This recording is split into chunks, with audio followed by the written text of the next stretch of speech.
Hey guys, welcome back to All Things Knives, and today we're going to sharpen a knife. This is my Buck BLW. It was $17 and it's in their 420 high carbon steel. USA made. We're going to sharpen it on this today at 17 degrees per side. I'll show you how to use these angle guides. But you can also use something like this. And so in order to sharpen at 17 degrees per side, you would just turn this knob here up to that second line above the 15. You would clamp it in your clamp here, and then you would just go to town. So today we're gonna sharpen this at 17 degrees per side. I did a freehand stone edge on it, so I'm not super sure if it's at 17 or near 17. I know I did greater than 15 degrees per side. There we go.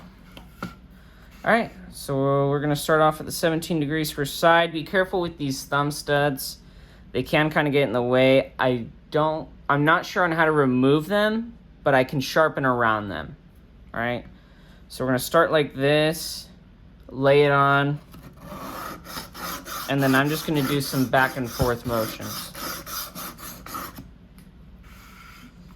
Gonna move the stone over here because I gotta sharpen around the camera mount. But you're just gonna work it back and forth on the stone like this, or if you're unsure about your abilities to hold an edge, hold the angle for the edge, just do strokes like this. Not a whole ton of pressure, just real light pressure. Okay, so you're gonna feel your edge. I'm feeling a burr on this side, and we're gonna look at the edge.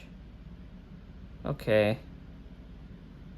I had to do a micro bevel on this because I think this was like 15 degrees from the factory. So doing 17 will form a micro bevel, but they do bring a burr up faster. So if you need to sharpen quick, you can always do a micro bevel, which is basically cutting the original micro bevel. You're just cutting into it even more.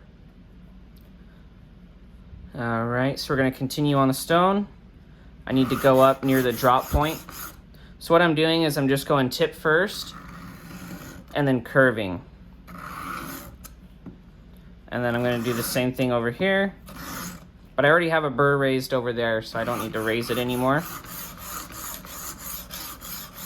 See how I'm just holding the angle with my wrist, and then I'm going back and forth with my arms. All right. So it looks like I had some convexity on there from doing a hand stone edge. I was probably at around the 16 degree mark if I had to guess. Sorry that it's shaking so much, guys. I'll try to go a little softer.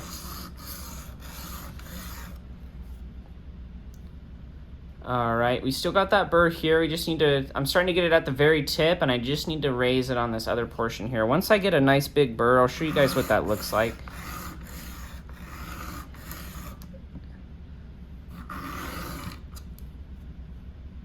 See, so yeah, I got that. I'm starting to get it. It's starting to come closer and closer. There's just one spot right here where the burr could be a little larger. So we're gonna work it in, and I'm gonna find that specific spot, which is about here. That's my point of contact on the stone. That's what I wanna remove material from. Okay, and I think I got a nice big burr. Let's move it over to the other side and see if you guys can see it. Let's see. I know I can see it. Let's see if you guys can. Yeah, you guys see it? Those little bits that are moved over a little bit. Yeah, there you go. You guys can see that dark bit right there where it looks like there's some roughage on the edge. That's a burr. So how you're going to feel for that, I always do it from behind or above. And you just move your finger over the edge, not onto the edge, not like this, but over the edge, and you're gonna feel something scratch the pad of your finger. It's like someone's running their nail over the pad of your finger. So you're gonna feel that. Okay, so once you have the burr formed on one side, you're gonna go over to the next side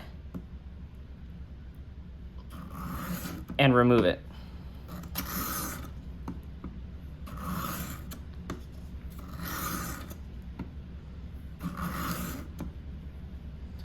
Okay, burr's getting removed.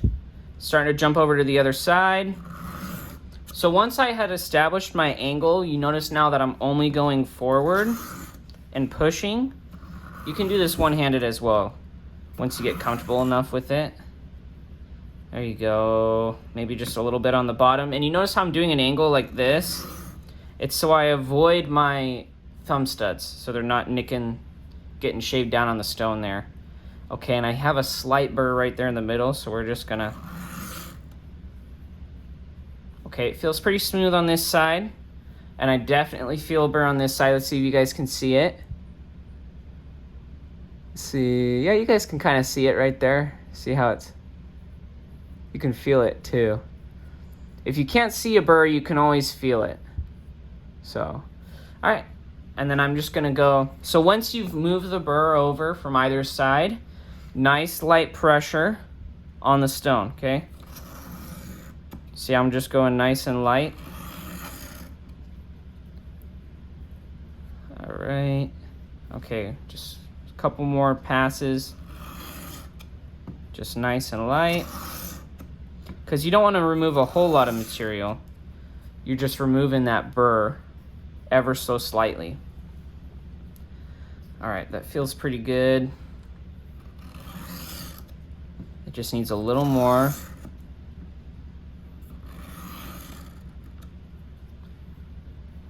Okay.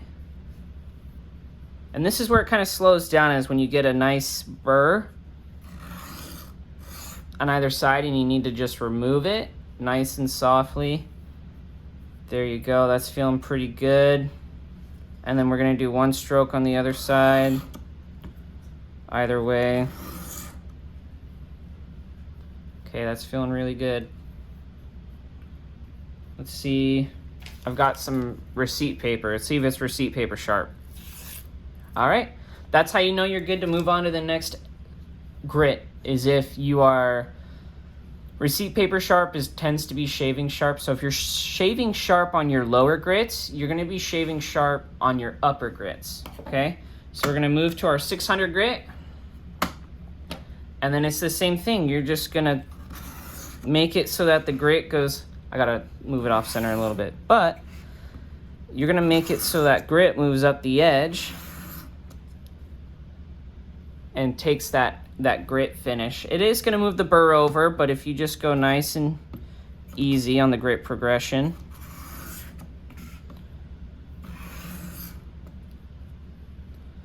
All right, it's doing pretty good. The edge is starting to take that finish from the 600. All right, speed this up a little bit.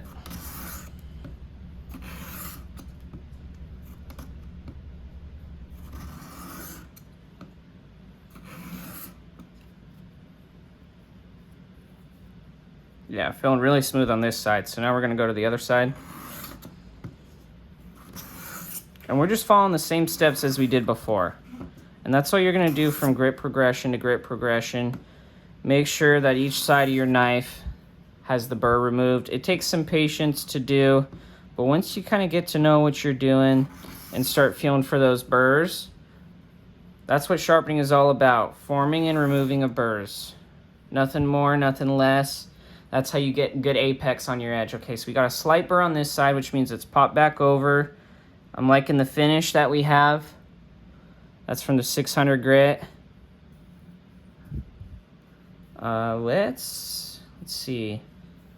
Yeah, we're gonna do this side here. Just nice and soft.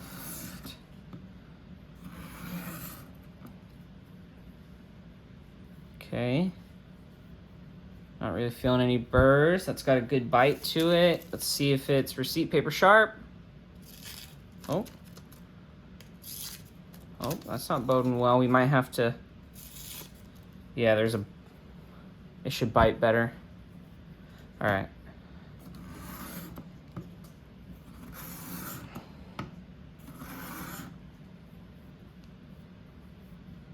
Okay. Just hopping back and keeps hopping back and forth on me.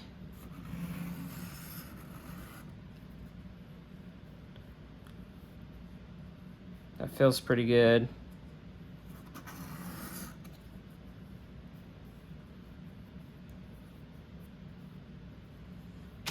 Let's try it.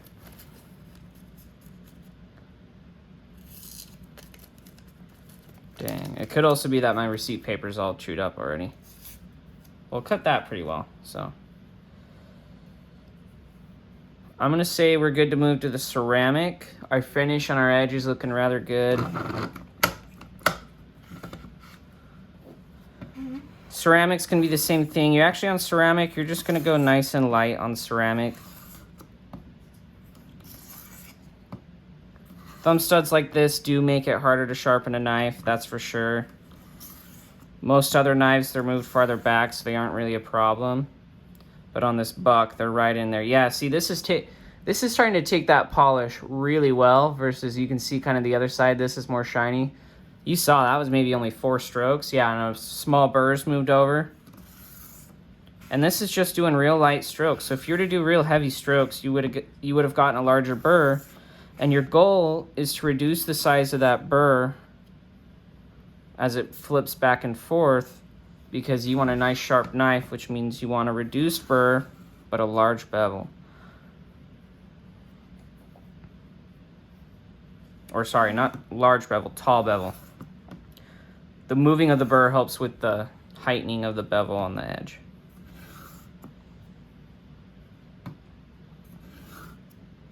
Notice how I'm just going nice and straight, following it through on the curve there. Let's see, this whole side here needs a...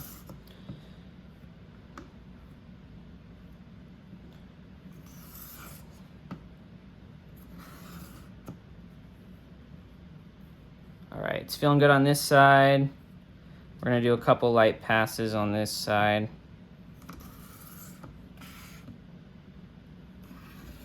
Notice how I'm using my hand as a guide when I'm going through. That's because I'm pushing with my shoulders and holding with my wrist. Okay. That feels very good. That feels very, very good. I bet where it was failing earlier will cut now on this receipt paper. Oh, look at that. Effortless. And that's just with the $40 work sharp. Let's see how we can get this edge even better. So once we've done our ceramic, removed as much as possible, we're gonna move to the strop. So I have a 1 and a 3. We're gonna put the 3. This is from Chef's Knives to Go. Let me move that around for you guys. They actually have a pretty good deal on stropping materials. I'd go check them out. They're just chefsknivestogo.com. I don't get any kickbacks for them or anything, but I just think they do a good job, and I'm always satisfied with their service. So, all right, so we're doing the stropping now. As you remember from our other video, you take where it starts to bite in, a little lesser than that, and you're good to go. See how I'm moving the knife and the strop and making sure that that tip's at 90 degrees, all right? So let's see, this should feel, yeah, that's pretty dang smooth. And then on the other side, slight burr formed. Slight burr. So we're gonna do the same thing. I'm ambidextrous, so I shift my hands, but I'll show you how a righty or a lefty will do it without shifting hands. Okay. And so this is how I would do the left side of the edge without changing. I would lay it on here, elevate it a little bit, and I just go like that. So you're just basically doing it backwards. Okay, let's see how that is. That edge feels really good. It's nice and polished. Let's see how it does. This receipt paper's really taking it today, but we'll see. Come on now. There you go, that feels pretty good. Yeah, that's biting that pretty well. All right, so now we're gonna move to the 1 micron. And, oh, it's magnetic, so it picked up that battery. That's pretty funny. Take this. You can, actually with theirs, you can just hold it on the table and do it like this. But I like to hold it like this, and I like to move both strop and knife in junction. So let's see, that's pretty smooth edge, and then we'll just do 1 or 2 passes here. 1, 2, we'll do 3.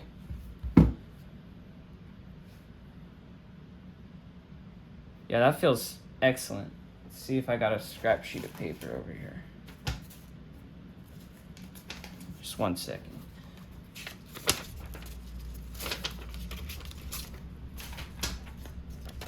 There we go. There we go. I mean, that's pretty... Watch this. If I go quick on this, it should cut the corner off. Just like that. That's a good edge right there.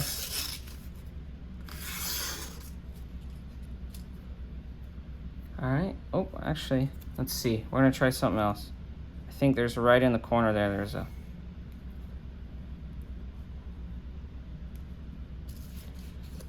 And as you feel your edge and get...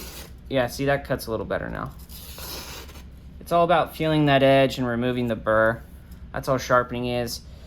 Get yourself a knife that's easy to sharpen, like this Buck 420 high carbon is really easy to sharpen on the Work Sharp, which are good, reliable sharpeners for the price, and you're getting diamond. They're good, reliable sharpeners. Get yourself some 420 high carbon from Buck, some 8CR13 MOV, really any kind of junk, well, sorry, let me not say junk knife, but any beater knife that you're not afraid what happens to it are great knives to learn how to sharpen on, and then you're not beating yourself up because you ruined a $100 Benchmade or $200 Spyderco. But thanks for watching, guys. As always, have a nice rest of your day and stay sharp.